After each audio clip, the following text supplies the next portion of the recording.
There are few things worse than when a friendship doesn't feel good. Because none of us went out looking for friends because we were like, I want to feel bad about myself in my life. We want friends to feel fun, to feel meaningful, to help us feel loved and more accepted, to bring more joy to our lives. We have enough other relationships in our lives that don't always do that. We want our friends to be the ones who make us feel good. And so often it ends up feeling a little icky, a little heavy. We leave interaction with them feeling worse about ourselves or our lives. And it's quick and easy for us to label them toxic and to say they're bad. And while there might be room for them to grow, often what's happening is it's not necessarily the dynamic of any one person, but just the pattern that the two of us have developed in any relationship. Somebody else might be experiencing them differently.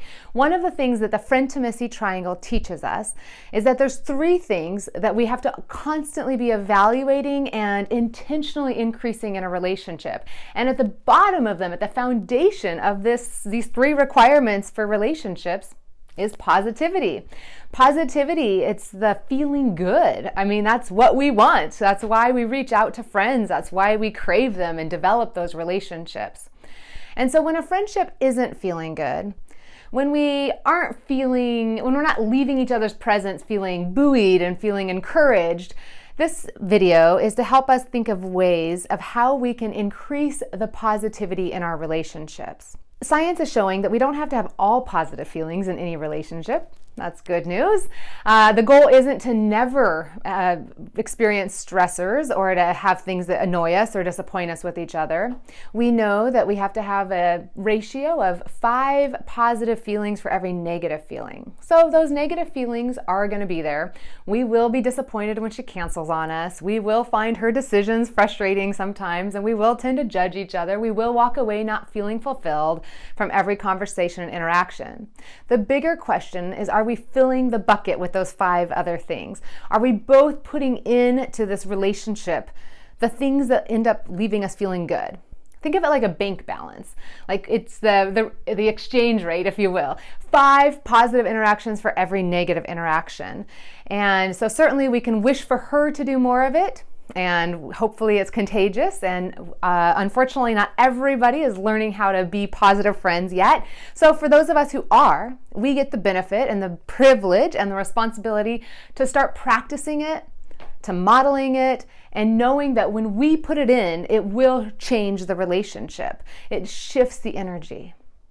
So what are some of the ways that we can increase positivity, where we can help our friendships feel better for us, feel good to us?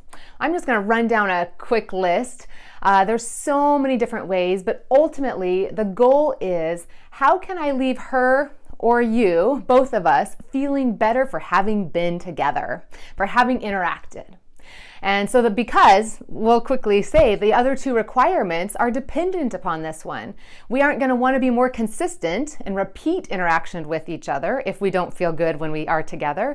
And we're not going to want to share and be vulnerable and let ourselves be seen if it doesn't feel good when we do that. And so the 3 requirements, positivity, consistency, and vulnerability, those 2 other ones are dependent upon feeling good.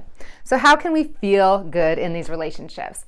So top of mind, affirming each other, showing gratitude, actually expressing generously, clearly, frequently that we love the other person, what we appreciate in them, what we admire in them, finding those things and naming them. It's not even so bad as to invite the opportunity for all of us. If there's a group of us, let's go around the circle and share something we like about each other, something we're proud of each other for. These are things we can often invoke. We can often help shift a relationship to focusing on the things that we appreciate. Another really important one is, while I always consider like getting lunch together or coffee dates, they might be the backbone of a relationship. Those are the things we might do most frequently. You think about where you see your friend the most, and that's kind of like your typical pattern. But another way of adding positivity is making memories, and that means going outside of the norm. So we won't have that many memories of like eating lunch together, even if we did it all the time, because it doesn't trigger as unusual. But anytime we can do something with somebody else that invokes awe and amusement and joy and zen and inspiration, so retreats together, going on hikes, looking at views, accomplishing something, going to comedy clubs, just doing something kind of crazy, doing something that stretches you physically, going and both trying something new together, doing a picnic in a weird place, wearing wigs, going out for dinner. So anything that just can kind of be a little off the wall and helps create those memories. My girlfriends and I, when we get together once a year, we all bring red high heels and we go out and wearing our red heels, and it's kind of crazy how just that little thing can make us all feel like we're doing something crazy and radical. But it's fun, and it brings a sense of amusement to whatever it is you're doing. So anything you can think of where you can invite your friend into something that's fun is really important to the friendship. Another factor is sharing what's going well. We often can get in a rut of whining to each other, venting, complaining, sharing what's not feeling good. And that's important. And our goal is not to be Pollyanna. The goal is not to, when positivity does not mean only talking about good things. Be clear on that. We can talk about the hard stuff. That's a part of relationship. But positivity means we don't spend an exorbitant amount of time just constantly heavy, leaving us both feeling exhausted after our time together. And so even if we can go there for a little while, then what does it look like to start bringing empathy in and expressing, where we can still feel peace and where is the little pockets of joy. And that also brings up another really important aspect of positivity, and that's validating feelings. Unfortunately, we are so good at giving advice. I am chief offender on this one. I feel like I can always give advice to something. And even if I can, and we'll just pretend for a minute that it's good advice and that it's helpful, the truth of the matter is, if somebody's not asking for it, advice can be such a fatal wound to relationships. You've had it done to you where you were given advice and it ends up leaving you feeling judged, ends up leaving you feeling like they didn't quite understand, they didn't hear you. It's easy for us to feel like, don't they think I know that? I was just sharing my feelings. And so one of the most important acts of positivity is when somebody has shared something vulnerable, is for us to leave them feeling good for having shared that, when they've revealed something, when they've opened up. And the best way to do that is validating feelings. I talk about this a lot in my books and give ways of how to do that. But basically, it's just affirming what they're feeling, feeding back to them like, oh, that sucks. I can see why that's frustrating, and not need to cheer them up and not need to fix it and not need to give advice. So empathy and validating feelings is an act of positivity just as much as laughter. And it's finding the right tool at the right time, right? Like we don't need to make somebody laugh when they're opening up something. We need to validate that feeling. And there's also time for laughter. So when we get more practice and we build up our muscles in friendship, one of the things we're looking at is how well do I choose how to bring positivity to my relationships in the right way at the right time. And it will look different on each of us. We all have different strengths, different personalities, but at the end of the day, we need to be people known for leaving our friends feeling good. Other ways of doing that might be, your style might be acts of service, reaching out and doing things for each other. And then an act of positivity would be not keeping count of that as though I do more acts of service for her than she does for me, because maybe her love language is different than yours. And maybe you're doing acts of service and she's gift giving and she's showing up at your kids' birthday parties and she's a listening ear and she's initiating things in the relationship, and she might be loving you in other ways. And so an act of giving, an act of service or a gift or affirmation, we do these things, and it's important for all of us to practice them. And then it's really important to be generous in such a way that we don't need it back in the exact same way at that time. We don't want to, and counting and keeping track and tally, no act of positivity there. So learning how to just love the other person in ways that is your way of expressing it and the ways they hear it. Another act of positivity that is kind of a dying art in our world, I think, is showing interest and being curious. There is nothing that feels better, I think most of us can agree, than somebody who asked follow-up questions, somebody who didn't just let it be an update. It's easy to just kind of say, this is what's happening, and then the other person goes, oh, that's great, and da-da-da-da-da, and that's good. But for us to ask the follow-up questions, to be curious, and how did that feel? And like, oh, what was that like? And how did that end up? What did that turn into for you? And what meaning are you giving to that? And for us to be able to ask curious questions about the things that our friends are sharing. For our friends to leave saying, wow, she really cares. We say things like that when we feel like the person was present, that they leaned in for us. They cared. They were curious. No other bigger gift we could give to each other than to be curious, to really say, I care about you and I want to know.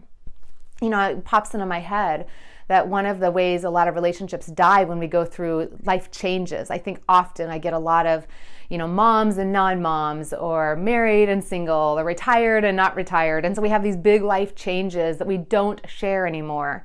And one of the biggest mistakes we make is thinking that we have to have the same life circumstances, or else that we can't talk about it with each other. And that is such a misnomer. We actually should be talking about it even more, to show the curiosity, to say, how is this affecting you? What does it feel like to be a mom now? What does it feel like to be retired? What are the highs for you? Where's the insecurities for you? To be able to ask questions that say, I want to witness what you're going through. I want to know who you are in this moment.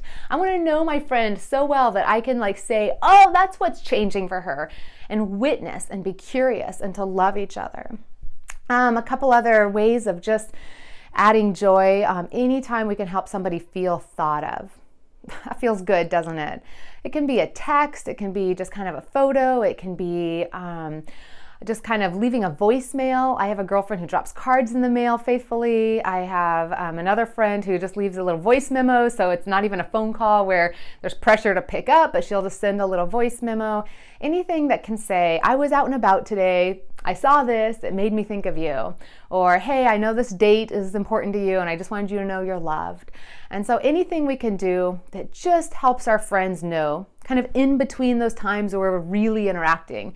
Think about it as kind of filling in the spaces, the gaps.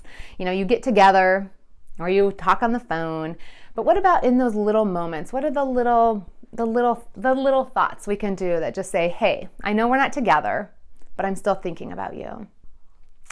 Our goal, let me say it again, because the definition of friendship is any relationship where two people both feel seen in a safe and satisfying way. It won't feel satisfying. It won't feel good unless we have positivity. So I hope this was inspirational. I hope it got some ideas going for you. You have complete control in many ways. We don't control how the other person is, but we can most certainly control what we're putting into that relationship. And when we put something different into that bucket that is our relationship, that bucket changes. Because right now it's that person and that person, we're both putting something in. When we change what we're putting in, when we show up and when we invite somebody to the comedy club, when we ask them what they're grateful for, when we ask them questions and show curiosity, when we affirm things in them, it shifts the dynamic. And so my invitation to you is to be somebody who your friends do not question your love for them. If I could line up your friends and say, do you have any fear at all that she doesn't absolutely adore you? That they would be like, none. She loves me. If I could line up your friends, would I say, do you leave her presence more often than not feeling better about yourself and your life? May their answer be like, yes.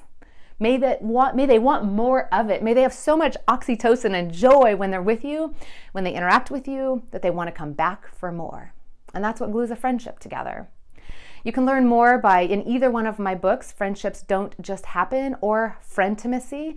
They both talk heavily about positivity because it is a foundation of friendship. And you can also take the Friendtimacy quiz. I have a Friendtimacy quiz where I ask you 30 questions and give you a score in each of the 3 requirements of relationship. And so you can get tested on your positivity and how you're showing up and get a score so that you can see where you can work harder, where you can be more focused, where you can be more intentional. That's at girlfriendcircles.com/friendtimacy quiz. And we'll put that link in the description as well. I hope that you end up adding more positivity to your relationships, that they might feel more satisfying. For her, yes, but ultimately for you, because it will happen. What we put in, it ends up feeding us. May you be somebody who brings positivity to relationships everywhere you go. May it be contagious. May we teach and model and inspire others to do the same in our relationships. Blessings.